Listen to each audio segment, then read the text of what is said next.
Today's story was written by Reddit user Xelony. Atop of the physical pain, answering to different rules and principles was another plan. A world of energy, of conceptions, of mirages and of changes. A world that was like an echo of the physical one, just like its echo reverberated through the physical one. As far as words were concerned, this plan could be called the ether. The ether was inhabited by many entities, many things for which living or dead would be meaningless. But the ones that were the most anchored, the most capable of moving and acting through the continuous fluctuations of the ether, were the concepts. They were entities created and maintained through the social beliefs of the beings living in the physical worlds. The saying of one making something real if one was believing in it hard enough was true in the ether.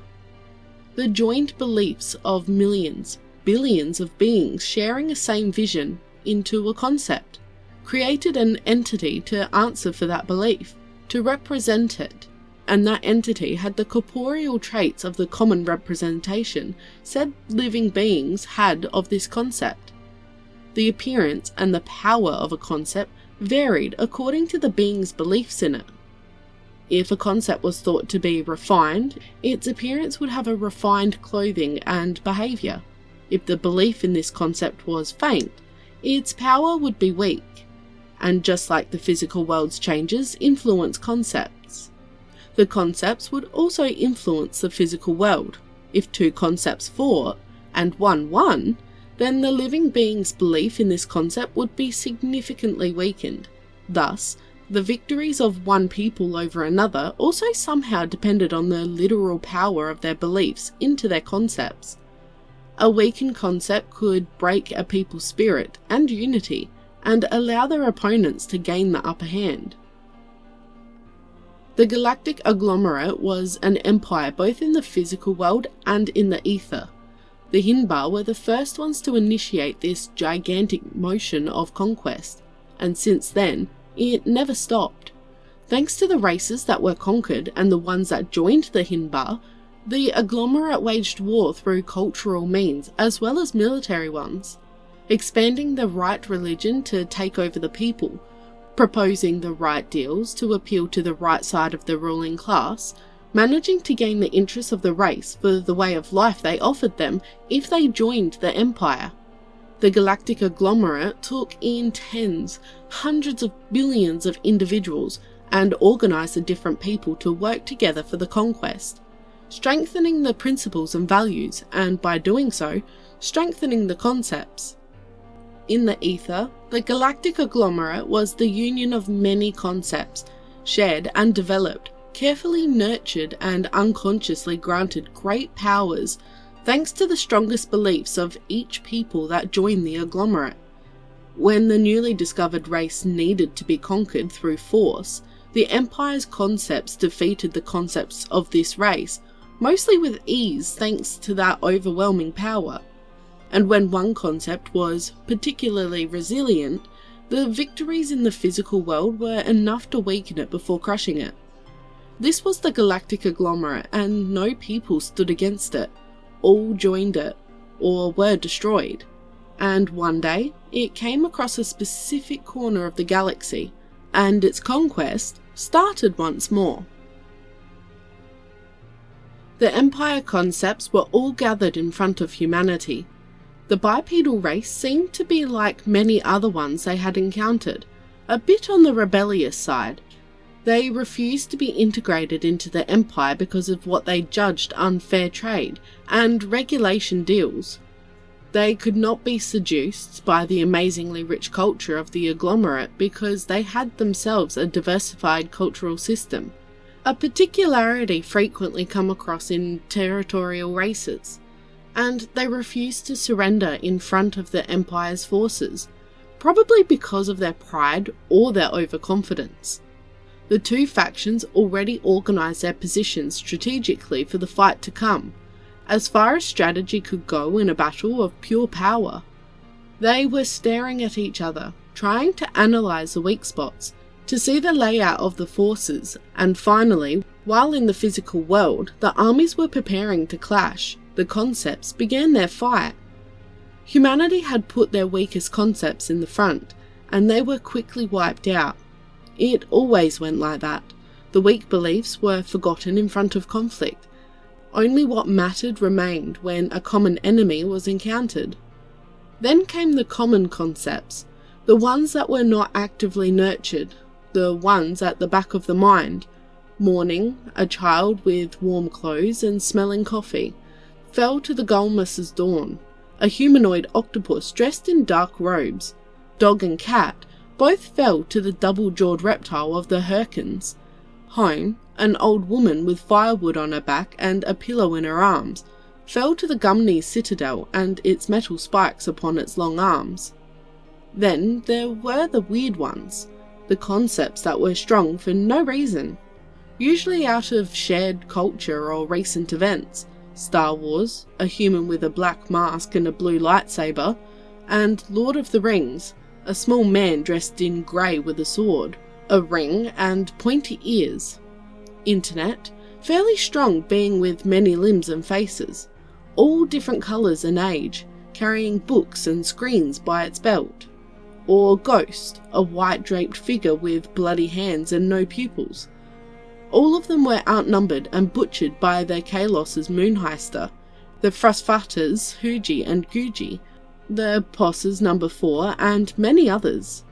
Then came the strongest ones, the ones that were old, the ones that were primal, or the ones that were followed. First was Honor, a man in metal armour carrying a katana in his white-gloved hands. He fell to the Lomsands' strategy, a lean and quick feline that pierced his armour right under the arm with a long claw. Revenge came next, a young girl with a rusted knife, blood on her clothes, dark eyes, torn clothes. She fell to the Giritas explanation, a tall, six-limbed, pale-skinned being with mouths all over its abdomen.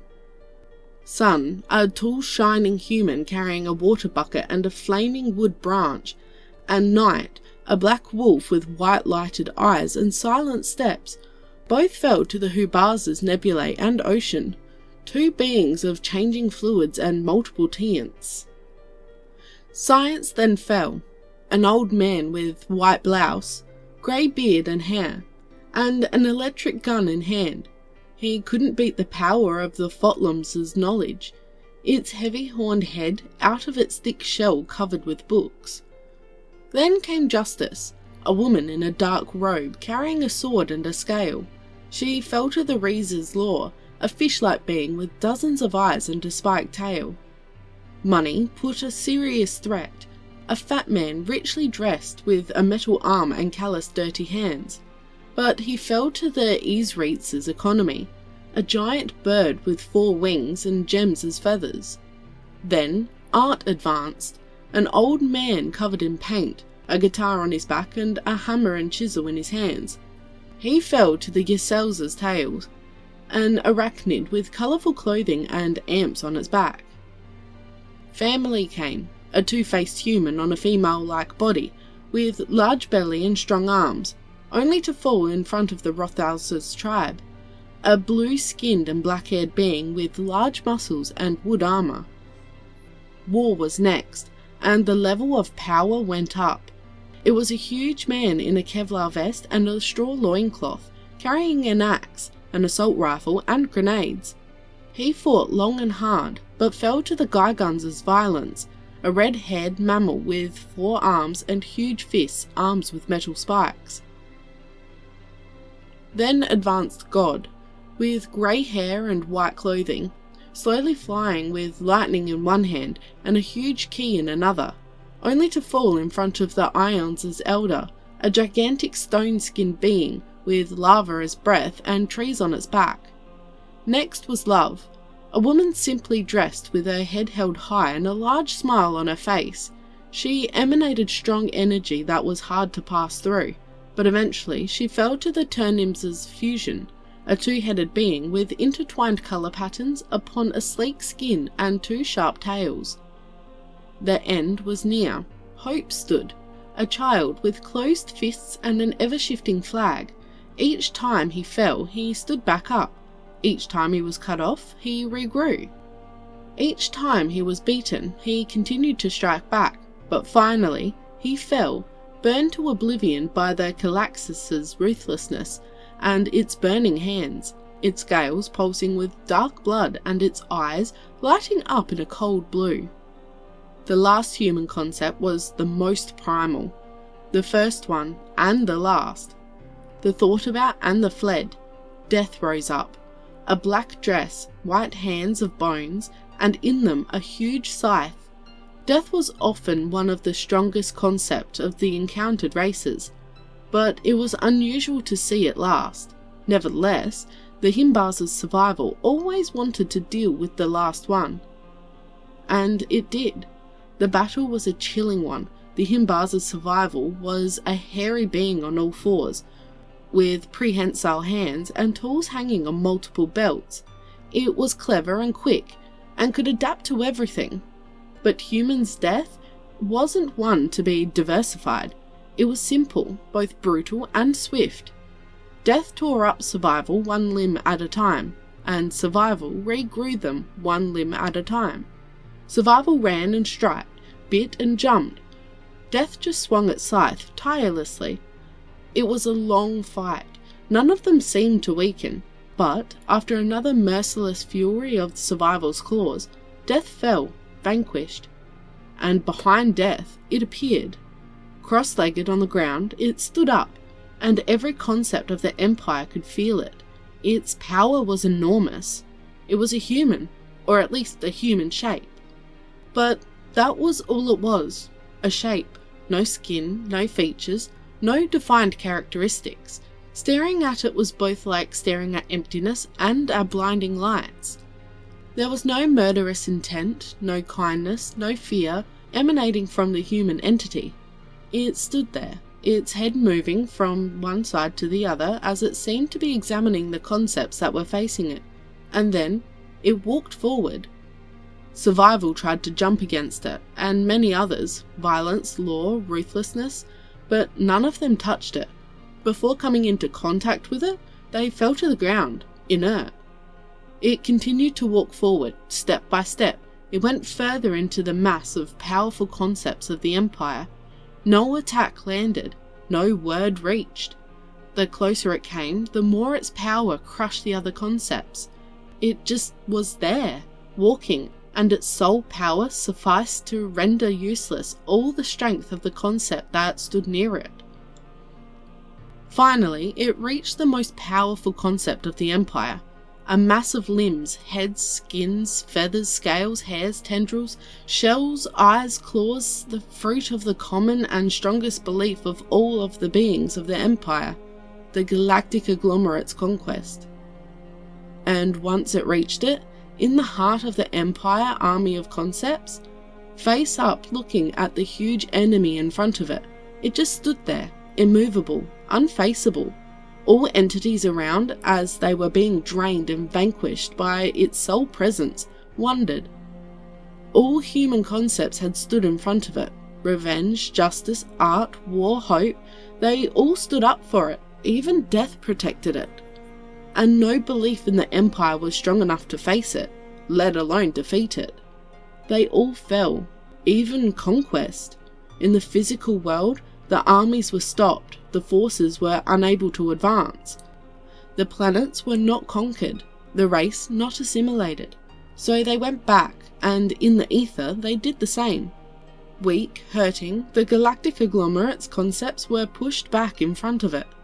And before the last of them went away, just before they left humanity alone and abandoned fighting them, Conquest turned back and asked the entity, "Please, tell, just what are you?" The entity lifted its head up once again and spoke calmly. "I'm freedom."